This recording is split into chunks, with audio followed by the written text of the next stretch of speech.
Well, in this video, I'm going to talk about something that is a dreaded question of so many people, but it won't be a dreaded question of yours. So, whether you're a recent graduate or switching careers, or maybe you just want to level up your interview game because you know that you're going to be out there interviewing, I'm going to help you. I got you covered. We are going to talk about the question.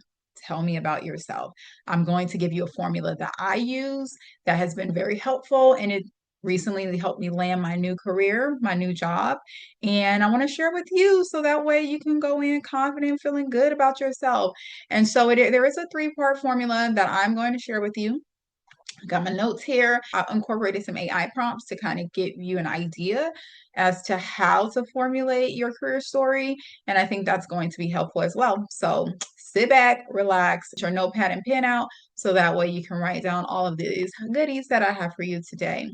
Oh, before we move forward, if you are not already subscribed, go ahead and subscribe and make sure that you set your bell notifications so you can be notified when I post. All right, let's get into it. Here's the thing. When you're asked the question, tell me about yourself. I know you wonder, like, why do they ask this question? It's so annoying because it makes you so nervous and you're like, oh my gosh, I want to answer this question. I'm gonna get you together. So think about the interviews that you've had before where you've answered questions. And before they even answer this question, they're like, oh, so before we get started, with the interview, we're going to let you know a little bit about us, and then we'll get to know you a little bit. So the interviewer opens up with telling you who they are, how long they've been with the company, how they got started, maybe. And they're letting you know it's like an introduction to who they are. So it breaks the ice. And then they're telling you about the position.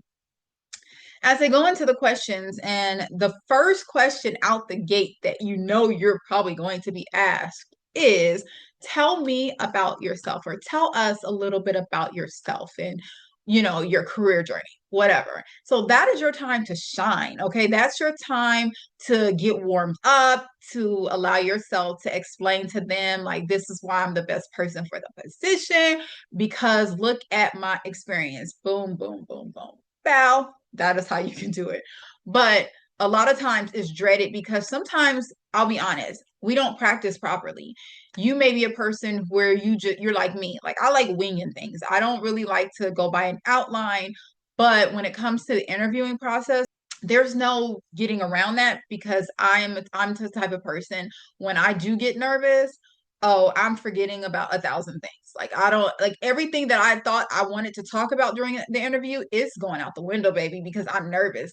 So for me, this is just a must. And if you're a person where you're fumbling over your words during this question, or you are starting out by saying some random things, or you're getting too personal, then you are like me, where you need to stick to the script, and you're not going to sound rehearsed. It's going to flow naturally, but it's something where you're definitely going to have to practice. So, a little formula that I like to use is past, present, and future.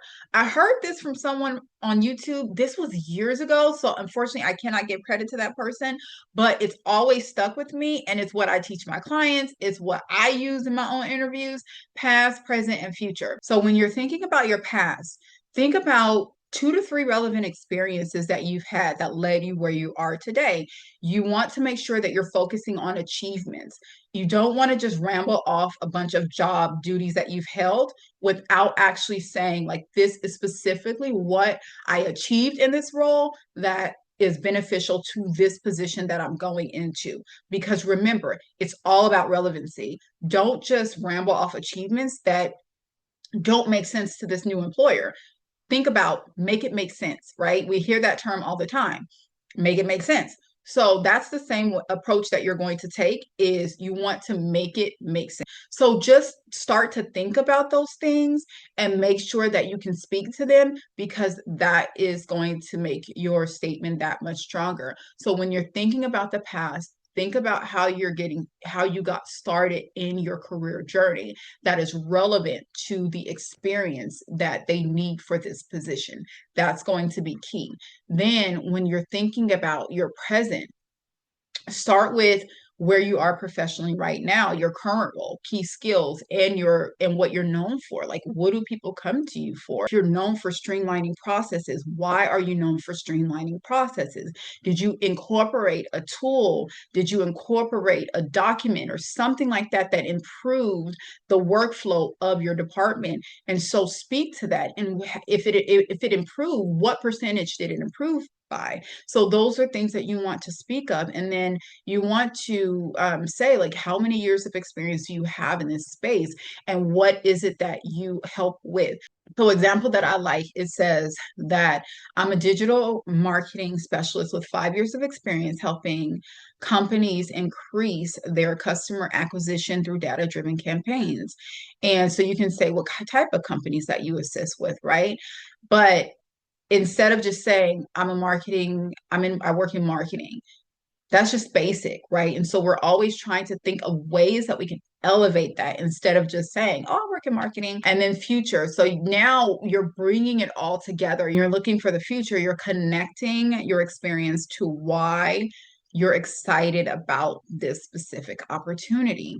And so I'll give you an example. I recently interviewed for a career services advisor position, and I was previously a senior call representative, but it was not in career services. It was just a regular customer service position. So for me, though, because I've worked as a career services advisor in a couple of other jobs, and then I have my own business doing career services, that was important. So one of the ways that I approached it was I wanted to tell them the relevancy by showing them that I had some HR experience, which was important to the position. So the way that I explained it, as I said, I started out my career in HR as a staffing specialist. And in that position, I was able to work with over 500 temporary associates that were seeking jobs, connect them to employers. I was able to help them prepare for interviews. I did some interviewing as well. And then I had to oversee about 20 requisitions and then ensure that those requisitions were successfully filled. And I was able to maintain a 97% success rate in filling those positions. Now, while I was in that position, I really discovered my desire to connect individuals to positions, and that was important to me. So that's what actually led me to go get my bachelor's degree in business.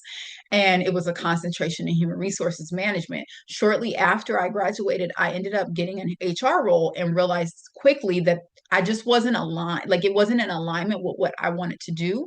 And so that got me on this journey to really discover what it was that I was placed on this earth to do. And that's what led me to transition from HR into career services. In that position, I worked at a local high school, and that was just game changing for me. I worked in that position with over managing the career center for over 1,400 students.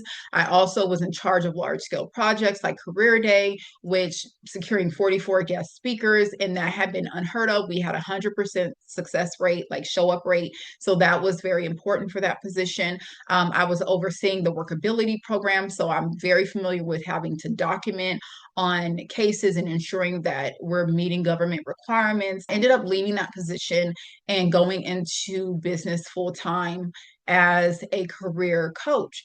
And that's just where I've been. And I've worked with over 300 job seekers, helping them prepare for interviews, landing positions in 90 days or less, most of them landing positions in 90 days or less. And this is just something that I really thrived at. And what I currently do now, I work as a senior call center representative, scheduling appointments. And customer service has always been something that I excel at, always meeting my metrics, just being in the top 10% of representatives. That has always been important to me. And I saw this position, I knew that it was the right one for me because it merged the two, career services and call center. And that's something that I really thrive at. And so it's something that I believe, and I want to continue the mission because my goal is to help 300 more job seekers this year get positions, and that is important in the shortest amount of time, and that's important to me. So I'm definitely happy to interview for this position.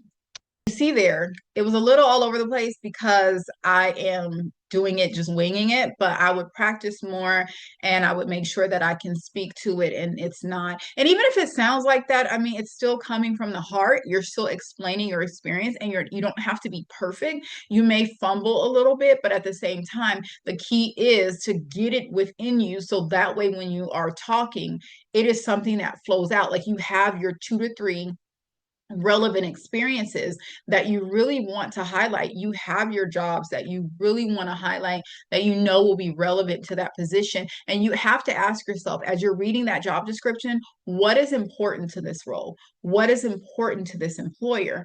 And that's how you shape your tell me about yourself answer to make sure that you are speaking to that employer's experience or to you are speaking to what that employer is looking. This is really your chance to control your career story, to like start out the gate with fire. Like, this is who I am. And remember, you're not alone. Like, you know how I am.